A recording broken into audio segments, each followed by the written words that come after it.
We were the first ones to commercially make corncob pipes. Farmers had been carving them out of their corn cobs or whatever, but we were the first ones to commercially do it. The name Missouri Meerschaum has really stuck in the pipe smoking community.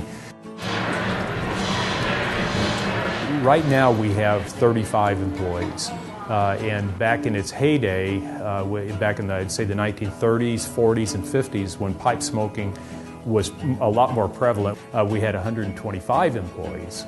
And at that time, we shipped about 25 million pipes per year. Now we ship around 800,000 pipes per year. We are the only ones in the world who are dedicated to the sole thing we do is make corncob pipes. The only other competition we have is a company in China that makes knockoffs of our pipes. Their pipes actually look like some of ours. People know the name Missouri Meerschaum. We grow our own corn. You know, our corn is specifically grown just to make corncob pipes. So people know, they know our name, they know that we grow our corn, they know they're going to get a quality corncob pipe.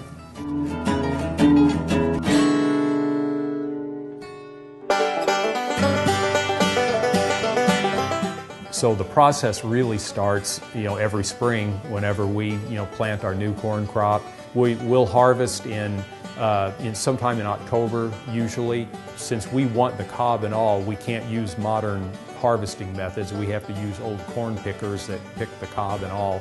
So after we pick the cob, we bring them back to what we call the corn crib operation. We pile them up under a big pavilion there, and we have a corn shelling operation. What we use to shell the corn is not a corn sheller, because the corn, even the old corn shellers, can damage the cobs, but we use a walnut huller. And we sell the grain. A lot of people want to know, what do you do with the grain? Well, it's a food grade grain, so it either goes into animal feed or it gets used for cornmeal. We sell the grain. Then we bring the cobs actually over to the plant that we're in here and store them up on the third floor. We like to store them for 2 years to let them dry.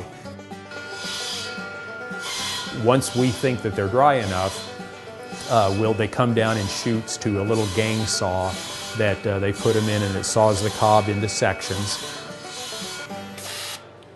And then those sections are then taken and we drill a tobacco chamber hole in them.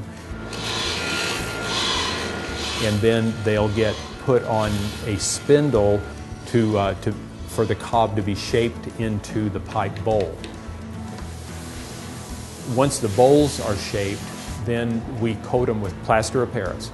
We let that dry for a day, then we sand that down smooth, coat it with a little bit of lacquer on the outside, and drill the stem hole where the mouthpiece would go into the bowl. And then it goes into the finishing room to be assembled for the stem and the bit, or the mouthpiece assembled. And that's really the process.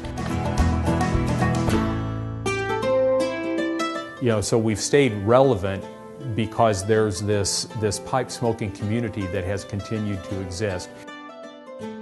We do have a website, and it's an e-commerce website. Individuals can buy pipes directly from us on our website, or they can call in too and talk to us. Yes, we do have an active Facebook page. It's amazing, how much interest that generates. We've stayed true to our product. We haven't tried to branch off into some other sideline. I mean, we started out making corncob pipes, and we are still making corncob pipes.